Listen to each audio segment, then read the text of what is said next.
Petrol और diesel की कीमतों में इजाफे के लिए तैयार हो जाएं। आलमी मार्केट में तेल की कीमतें बेकाबू हो गईं। तफसीलात के मुताबिक आलमी सतह पर खाम तेल की कीमतें 3 माह की बुलंद तरीन सतह पर पहुंच गईं, जिसके बाद पाकिस्तान में भी पेट्रोलियम मसनूआत की कीमतों में इजाफे का इम्कान है। आलमी मार्केट में अक्टूबर 2024 के बाद से तेल की कीमतें $80 फी बैरल की सतह से नीचे ट्रेड करती रहीं। ताहम अब अक्टूबर 2024 के बाद पहली मर्तबा आलमी मार्केट में खाम तेल की कीमत $80 फी बैरल की सतह से ऊपर चली गई।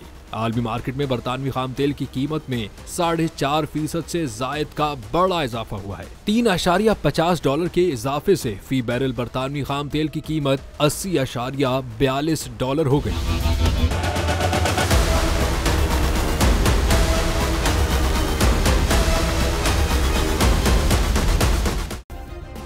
सब्सक्राइब करें और बेल दबाएं ताकि कोई खबर रह न जाए।